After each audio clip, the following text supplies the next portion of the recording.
going on, you guys? Your boy Core 187. Core 187 is the movement. Hope you guys are having a good day. Today, I want to give a shout out to all my people. I want to give a shout out to my boy Genius. Shout out to Alyssa.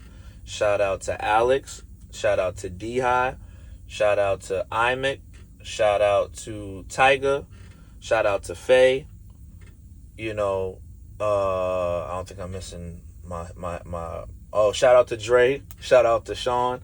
You know what I mean? Shout out to you guys, man. Just want to give a shout out to the supporters that went from the other channel onto the game channel. If you want to know about my church channel where I give out shorts and quotes and Bible scriptures, go ahead, check that page out, 110%.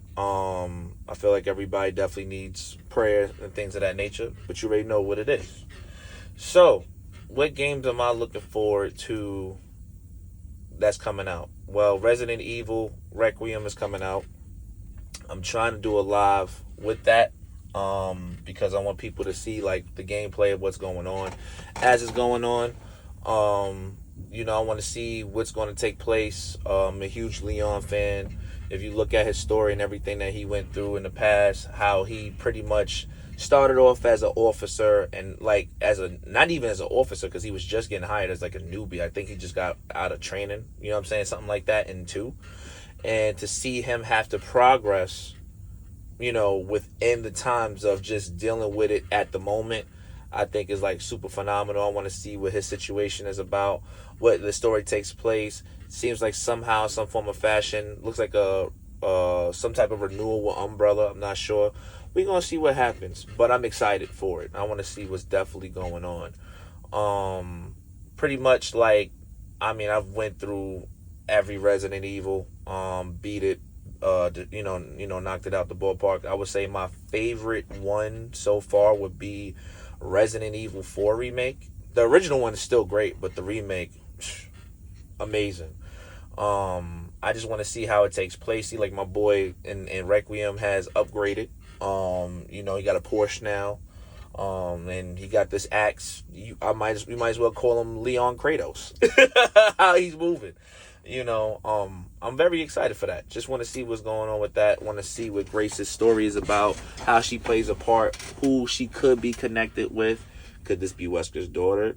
Like I said, I don't know. Are they going back to the drawing board with these situations? I'm kind of excited for that. So Resident Evil Requiem is definitely on my radar. There was a couple other games I saw with the state of play that I was really excited for. We had Castlevania, Curse of the Belmont's Curse. Woo! I'm looking for that. That's looking like it's going to be exciting. I want to know where this takes place, as they showed Trevor, so I want to see what's going on with Trevor and what his situation is. You know what I'm saying? I'm excited for that. What else was I excited for? That game called Kenya, I believe. Kenya looks great. God of War trilogy. Come on. Gotta have that. Definitely want to do a live with that as well. So I'm gonna be excited for that. Just seeing how they're gonna remake it. My boy's back playing the voice. That was also an AKA Living Single. You know what I'm saying? I forgot his name, but he definitely plays a great Kratos. It's good to see him back in full form. What else? I also got to get the Sparta game with Kratos and his brother. Got to see how that situation is as well. But there's a couple of games I'm very excited for. As far as the Nintendo side of things, I don't know what's going on with it. I'll be honest. I have no idea. Hopefully they start making some changes to where I can see games that's a little more prosperous. There's nothing on that side that's literally gaining my attention right now. I heard that there's supposed to be a Nintendo Direct, and hopefully there is. You know what I mean? I don't know how far it's going to go. If it is, it was supposed to be this week. We haven't heard anything. But the only thing I'm really looking forward to for the Switch 2 so far, if it is confirmed, it's just the Ocarina of Time remake. If that's what that is, yeah, I'm on board with that. But besides that, I'll be honest with you, I don't know what's going to go on with Nintendo gaming wise, storyline wise. Like, they need something that's going to be compelling. Don't get me wrong, Donkey Kong was great as far as the mechanics, but the story fell short. Mario Kart World, to me, lackluster. You know, I can tell they try to do different designs and all of that. Just wasn't equal. It wasn't adding up to a lot of situations for me. Now, if they do another Smash, I'm not a Smash Bros fan, but for the first time, I'm thinking about actually getting into Smash Bros. So that's definitely going to be a go. Definitely looking forward to that as well. Then, besides that, I don't know. I really don't. I really, really don't. Nintendo has to really do something different this time around. But not only that, they're talking about hiking up the prices for the Nintendo Switch too, because of all the things with the AI and the RAM and all the blah blah blah blah blah blah. You already know.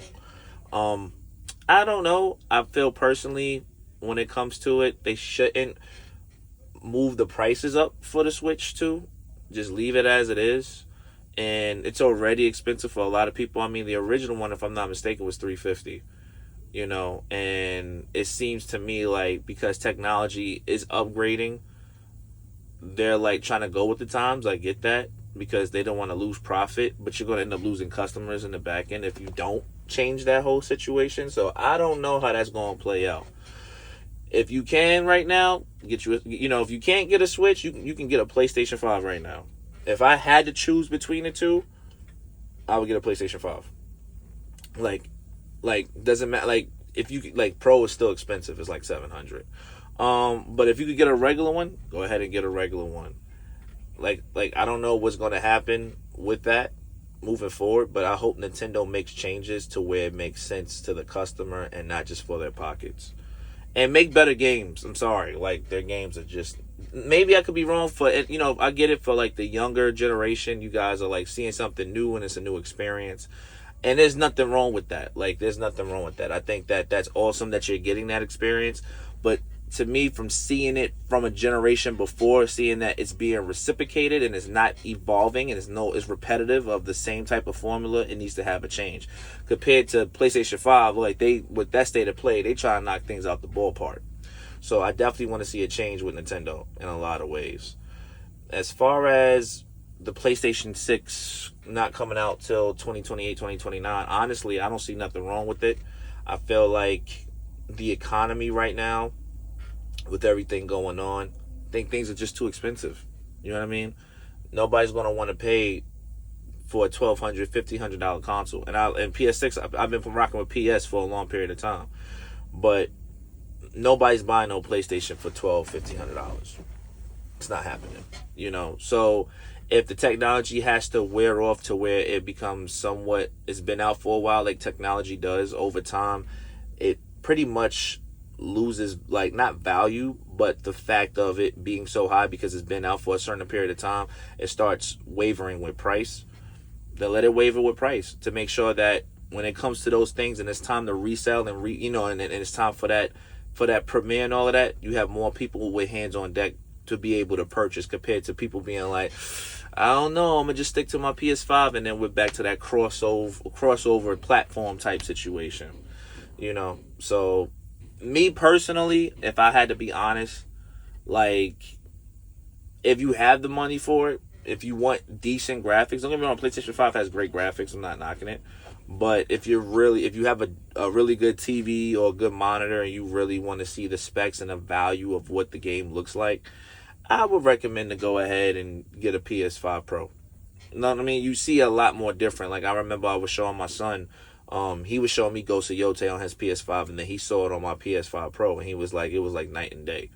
You know what I mean? It's really night and day. So if you really want something that really speaks volumes when you see it in visuals and you're looking for a decent visual, you ain't got to have the most craziest TV with all the bells and whistles, but if it has the majority of what's needed, and then you have the PS5 Pro, oh, it looks totally different. So, you know what I mean? I don't see no rush. Honestly, I feel like we're in a generation where we've gotten good graphics for a while now, and I feel like over time people could be overly stimulated. That's a new term, right? Overly stimulated and numb to new graphics and new software. You know what I mean? Like, it doesn't gravitate like it used to. It doesn't give that fluff of of a want anymore. It seems like the video game technology world's starting to change a little bit. Like, people care more about visuals more than graphics. Don't get me wrong, graphics are important, but if the visuals and the tech that are behind it doesn't receive like the same type of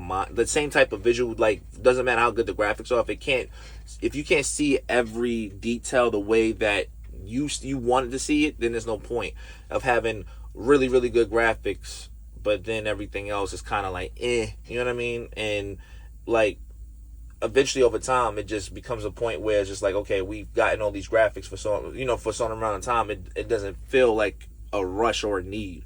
I remember, like, being young, and you gotta think about it. I came from PlayStation 1. PlayStation 2 was a big transformation.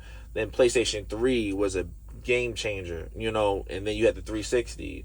Like it was a growth coming from it. To me, my thing is, like, with gaming now is like the graphics. No, I think it's more mechanical. It's not mechanical. I don't know what you call it. I won't say configuration, but I think that the audience, at least for me, I would want my character or whatever game I'm playing to be able to do so many different moves and techniques and feel more fluent, like if it was in real life, compared to, like, your regular up, down, crouch type situations, But overall, PS6 coming out 2028, 2029, I don't think there's nothing wrong with that. People are like, oh, I can't believe it. Honestly, I don't think it's an uproar for it. I don't need it right now. I feel like PS5 didn't get what was necessary back then. Like, it came out during the pandemic. Yeah, it sold, but I don't think it flourished. Like, there was still crossover platforms. We didn't really get to see certain games. We got to see certain graphics too, but compared to, like, what it's doing now compared to then, I feel like we're, like, still in the midterm of the console right now, to be honest with you. I don't see no rush. I don't see no instant haste of having to buy another system right now. I don't see it. Like, let the system kind of ride out. I'll be honest with you, I wouldn't be mad if it didn't drop till 2030. Just being real. We just need to see more different things. No more of the Russian hasty thing. Let it take its time. Also, I'm gonna close this. This is what that situation was. Hope you guys had a good, looking at the reviews of what I'm feeling right now. I will be doing some pop-up of certain games and stuff like that. I'm working on it. But I just want to give out my video and stuff like that and my take. I want to shout out to Snickers. That was the 3rd place winner. He will be having his stuff is going in the mail. Should be over there by next week. Just want to shout out to my boy Snickers. And just thank y'all for all y'all support of what y'all do. Thank you for all I'm talking about the real ones. The ones that, I talk to on the Discord. I know about y'all. Y'all tell me about y'all livelihood. We speak. I'm always here to listen to you, even when, people probably don't think. Trust me, I've talked to different ages all the time. And I pray for y'all all the time. So thank you for investing your time the way I invest into y'all time. And y'all stay blessed. I holla at y'all. Peace.